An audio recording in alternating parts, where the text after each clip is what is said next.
Hi, I'm Patrick Giguere with Cosmic Alchemist Astrology, and welcome to this video. Thanks for tuning in. So this video is about the new moon in Cancer on July 28th, 2022. So this is going to be a big one. There's some other planetary transitions going on with it. So I'm going to talk about that for a little while. Just FYI, I'm speaking primarily from a sidereal Vedic astrological perspective. So if the placement of the planets in signs and degrees sound wrong, it's because that's on purpose. Quick thank you to everybody who watches these videos, who likes, comments, subscribes, and shares the videos. It's all very helpful to the channel. It's very encouraging to me, so thank you very much. If you are not already a subscriber, I ask you to consider doing so. You'll get an alert every time I upload a new video. So let's get into the topic here. So, new moon in Cancer, 11 degrees. So, on its own, it's just a new moon. But,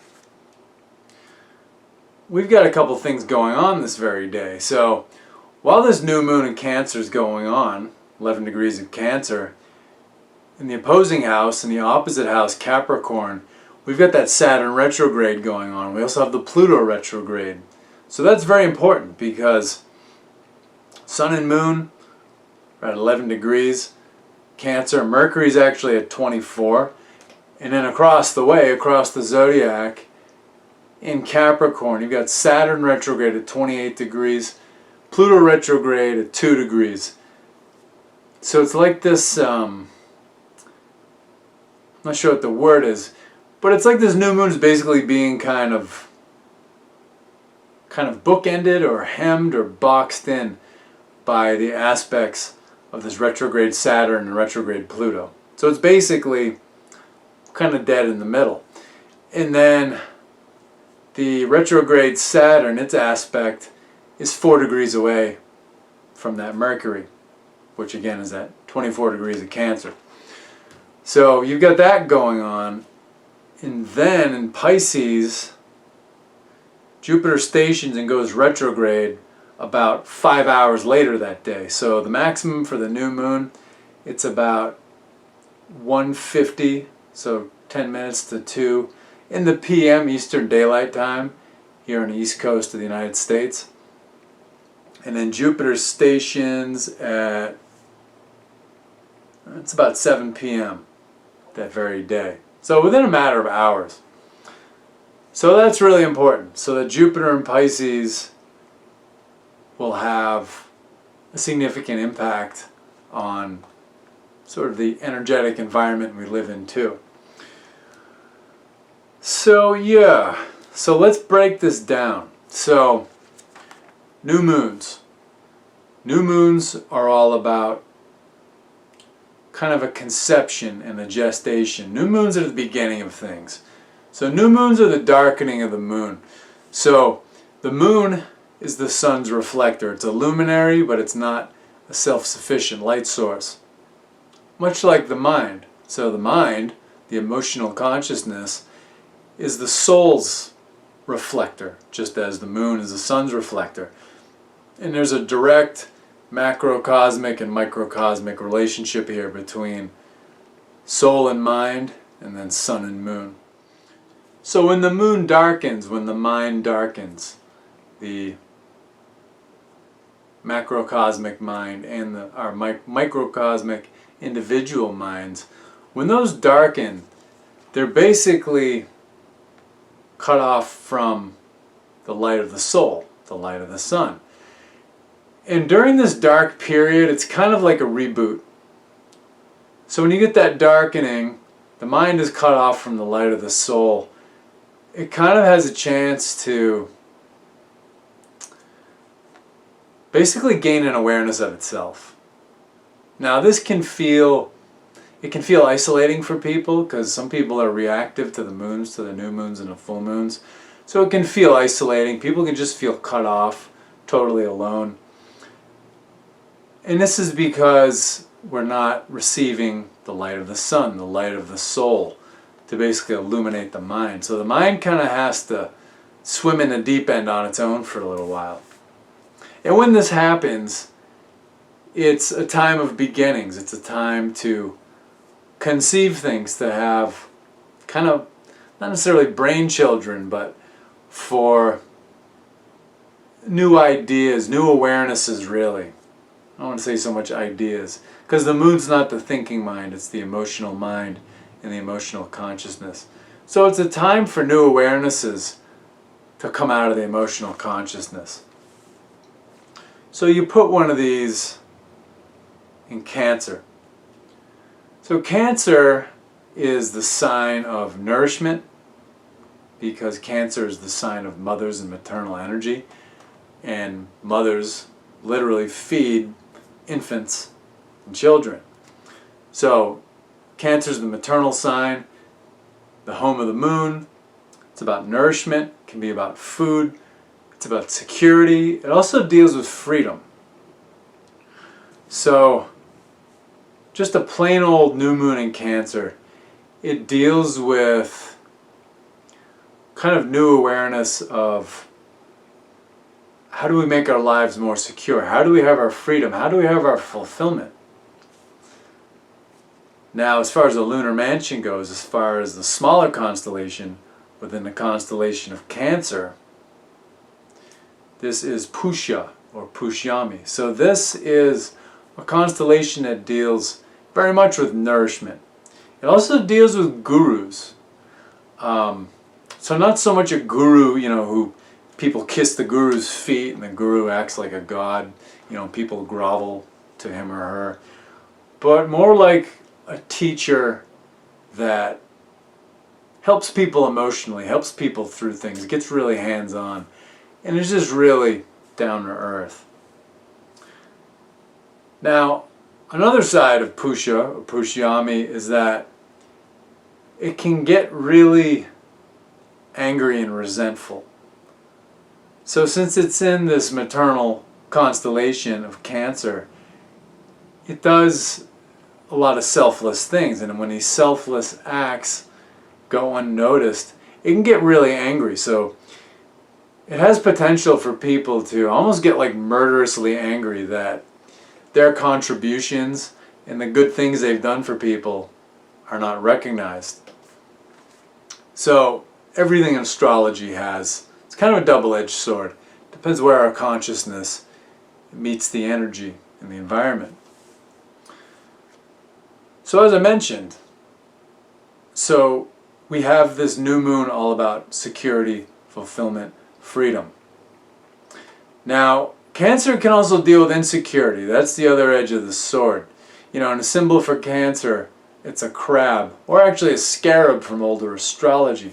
Now what the two of them have in common, they are both animals or critters that have an exoskeleton. They have a shell. So that shell is very wrapped up in that animal's sense of security. And Cancer is really the most sensitive of all the zodiac signs. It's a water sign, so water always deals with emotions. All three water signs, Cancer, Scorpio, Pisces, deal with emotions. So Cancer is the most sensitive because Cancer is like the surface of the ocean. It's the part that gets choppy and wavy and blustery when the wind blows. Whereas Pisces is like the depths of the ocean. It's like the Mariana Trench. It's the deep unconscious emotions. So it's like 10,000 feet down in the ocean. The wind doesn't stir the water that deep. Not even a hurricane does. Typhoon, whatever. And in Scorpio's deep, but it's not quite as deep as Pisces. So Cancer is very much sensitive. It's very affected. So people who have ascendant, sun, moon in Cancer, they're very sensitive people, and they get overwhelmed by their awareness. So they feel other people's emotions. They sort of hear their thoughts. They're just very tuned in to the vibes in the world. I actually have my ascendant in Cancer, and my Rahu, my north node, is right on the ascendant degree. So 14 degrees of Cancer. So it's kind of a weird feeling in the build-up here. I feel pretty good, but there's just something in the background that's kind of a disturbance in the force, you might say. And there are a lot of disturbances building, especially the one that's building on July 31st. That's another video. Stay tuned. So that's the thing. So Cancer, the whole point with that, Cancer also has insecurity wrapped up in it, or just being overwhelmed by sensitivity, by awareness of emotions, thoughts, planetary energy, spiritual energy. You know, what do you have? So,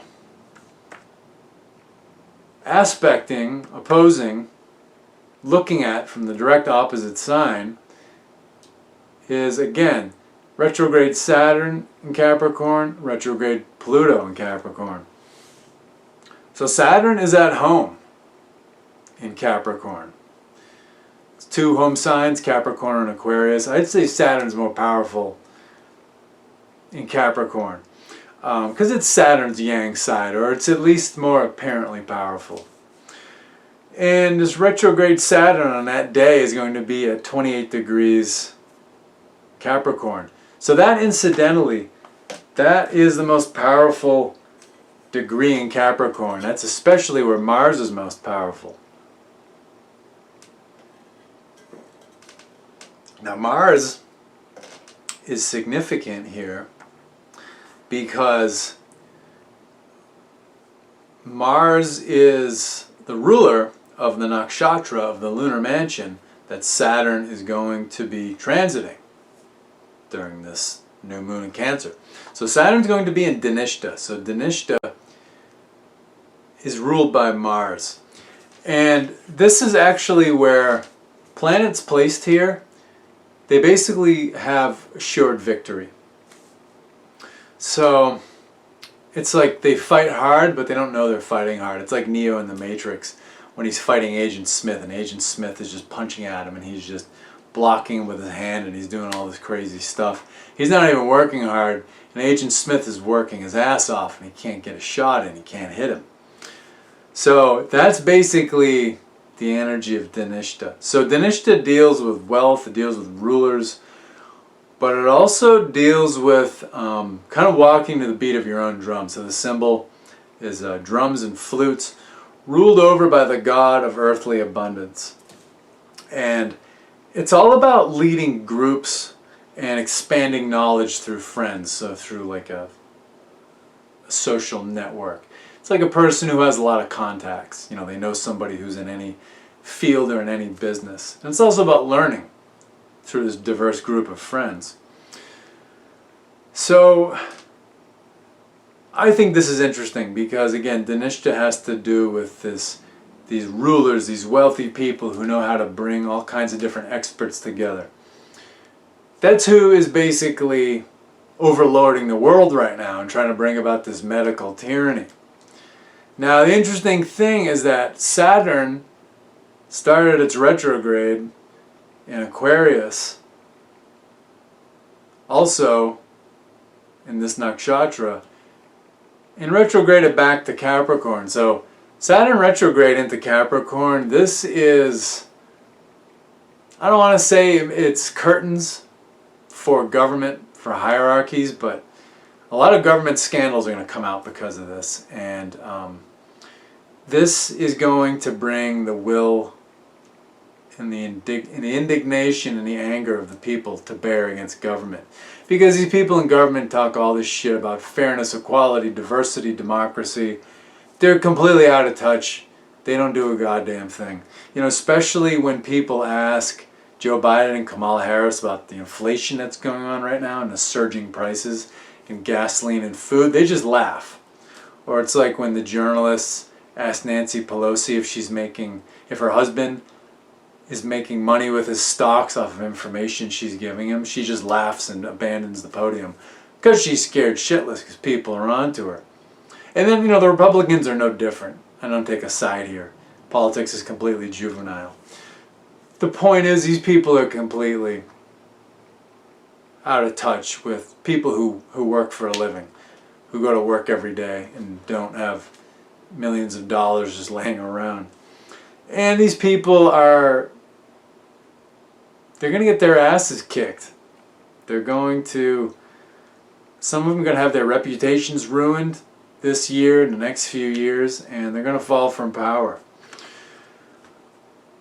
But then you have other people, these unelected people, like the Bill Gateses and Klaus Schwabs of the world, who they're not the highest power, because the highest powers, they don't let their names or faces be known. But the Bill Gateses and the Klaus Schwabs, they are the administrators who give governments the money they need to operate, and they tell them what to do once they donate that money. They tell them what the price of the donation is. So these people are orchestrating this whole medical tyranny, this whole green tyranny, which isn't even going to help the environment. It just sends environmental problems to the third world, to brown people. It's completely hypocritical. So these people, all of these types of people are being affected by the Saturn retrograde, because they're either elected to positions of authority or they're self-appointed authorities. And Saturn retrograde in Capricorn, this curtails the power of government. It also makes, them more control freakish, but it curtails their power. Retrograde planets, it's like when a teacher leaves the room. You're in school, the teacher leaves the room, and on the way out they say, okay, don't screw around, get your work done, study, take your test. And then the teacher's going to come back. So when a planet retrogrades, that's the teacher coming back to the classroom. So the teacher's going to notice if you've been studying or doing your work, or if you've been screwing around and having, a good time and not doing what you're supposed to be doing. Saturn is kind of the ultimate embodiment of that teacher coming back to the classroom. So when it's home sign Capricorn, it can get a hell of a lot done. And it's going to expose a lot that's been going on in government, banking, corporate leadership, all that stuff, NGOs. And then Pluto, the god of the underworld, is also retrograde, 2 degrees Capricorn. So yeah, Pluto's a god of the underworld. Pluto can deal with conspiracy, scandals, all that stuff. Pluto also deals with hidden treasures. So it's helping us to show us hidden treasures to guide us in restructuring the world, restructuring government, restructuring big business, banking, finance. Because in this decade, all of that is going to be restructured. Now, another thing too, you get Pluto and Saturn in the same house. They can stir up a lot of fear and insecurity, because Saturn is karma. Pluto is the underworld, so it's the deep, the god of the underworld. So the underworld is your deep unconscious. It's your deep unconscious emotions. Everybody's got fear in there, so it's going to stir a lot of this up. So with them looking at the same house that the new moon is in Cancer, Cancer's security, this can create feelings of insecurity, of fear, of all that stuff. Now another thing about Pushya or Pushyami, this lunar mansion, this constellation within Cancer that the new moon is taking place within, it does deal with food. So this can create basically more anxiety, more fear on the subject of food shortage. But again, you've got that Saturn in Dhanishta, which is easy victory. It's just fighting hard without breaking a sweat. Now Saturn also is the patron god of the underdog. So, and Saturn also deals with rebellion. So this Saturn going retrograding from the sign of Aquarius, we the people, back to Capricorn, this is basically the people beginning to revolt, the people beginning to fight back and winning, because again it's Dhanishta. So this is very auspicious. So there'll be some anxiety, here in America, there's going to be some anxiety. There's going to be a lot of rumors about food shortage. It's going to be more of a junk food shortage. We're not going to be able to find the convenience foods that we're used to, these foods that make us sick and fat and unhealthy. We're going to be alright here in America. Now, you go to like Middle East, North Africa, places like that, it's going to be more severe because they're getting their wheat from Ukraine, which isn't getting harvested and transported this year. So it's going to be, this whole food situation is going to be more or less severe depending on where you are in the world. So, I do have to say that. But here in America, it's going to be a lot of rumor, a lot of hype, and a lot of fear porn. A lot of alternative media people who want to get their channels more views, more clicks, and more sales. So they act just like the mainstream because mainstream media gets traffic through fear-mongering. So yeah, we're going to have some inconvenience around food, but you're not going to starve here in America. So be careful who you listen to. And then that Pluto, it's going to be in Uttara Ashada. So Pluto's at 2 degrees of Capricorn. So that is a lunar mansion that starts in Sagittarius, think about 26 degrees, goes to about 10 degrees of Capricorn. So that particular lunar mansion, particular constellation, Uttara Ashada, that deals with basically planning to make a start, planning to gain notoriety and a good reputation in the world. It's all about basically having all of the information ready in order to act on it, because Sagittarius, where that lunar mansion starts, is all about information. It's all about knowledge. And then in the latter degrees of it, so those last few degrees, that information's gathered and people are planning according to it so that they can do things in the world. And Capricorn is all about doing things in the world. So that Pluto being retrograde there, it's basically all about, we need to plan the next world, the world that we want to grow in place of the world that's crashing right now, the world that's ending. So the world that we've known for the last 2,000 years, and especially the world we've known for the last 75 years, basically Mom and Dad's world. I call it the World War II party. So the World War II party was the 75 years from 1945 to 2020.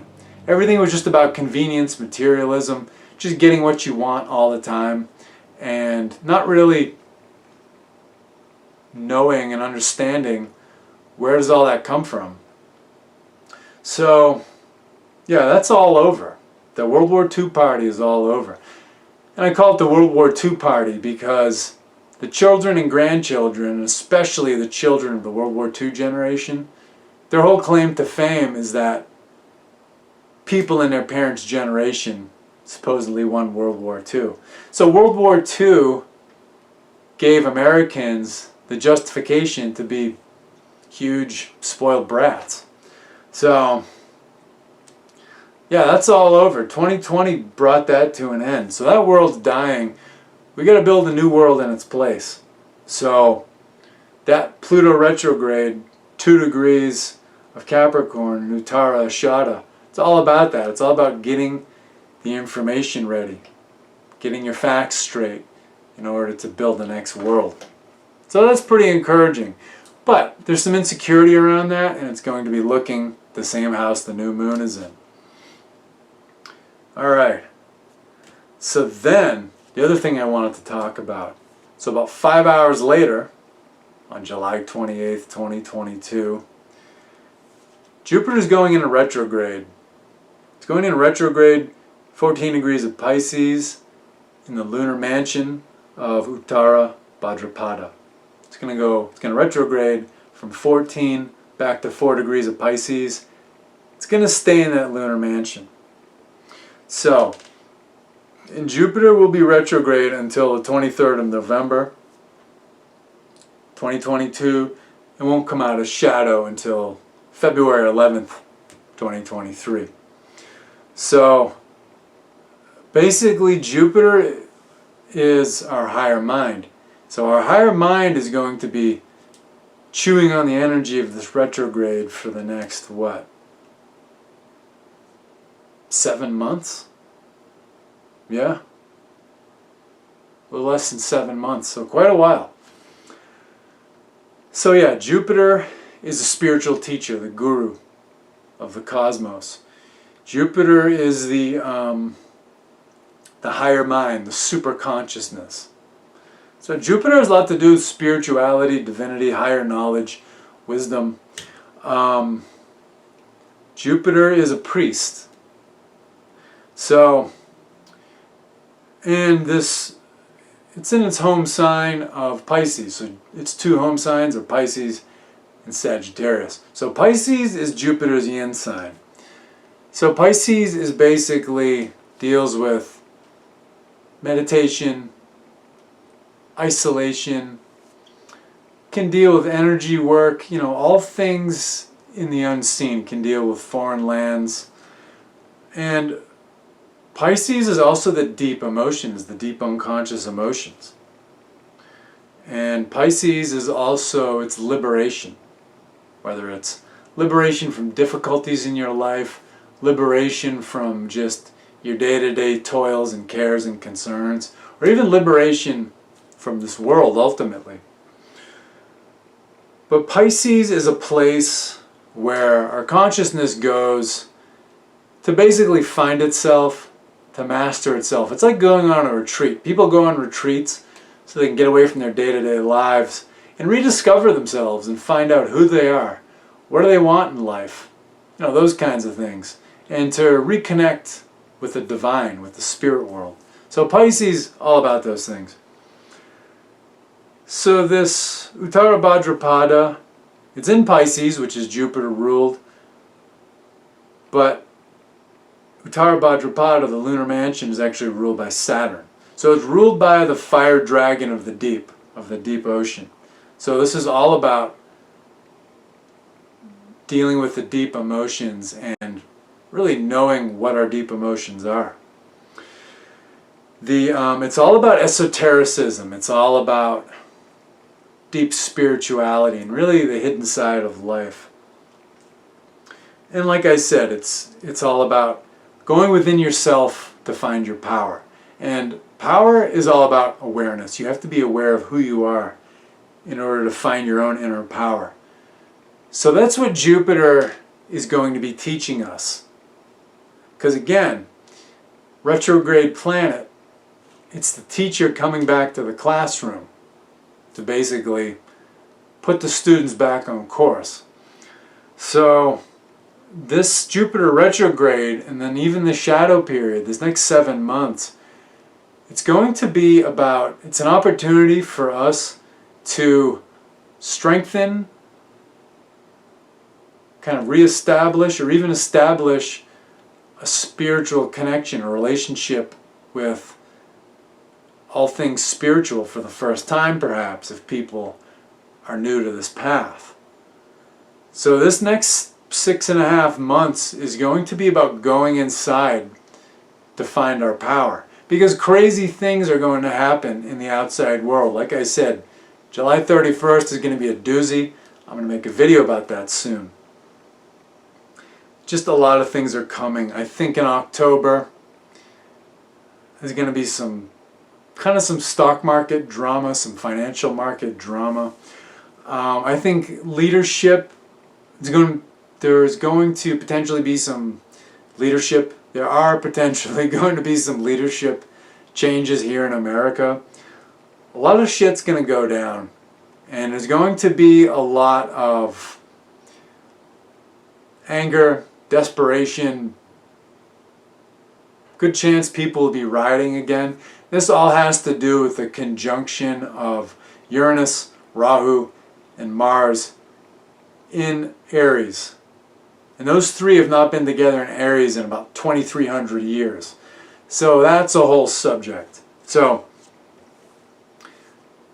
basically the point of bringing Jupiter in is that Jupiter is saying, even though this new moon is going to feel intense, it could feel really crazy, it could feel insecure and fearful, use the opportunity to go inside, see what you're feeling, and find your strength, find your power. And I think that's pretty much everything I have for today. So, thank you very much for tuning in, and I will be in touch. Have a nice one.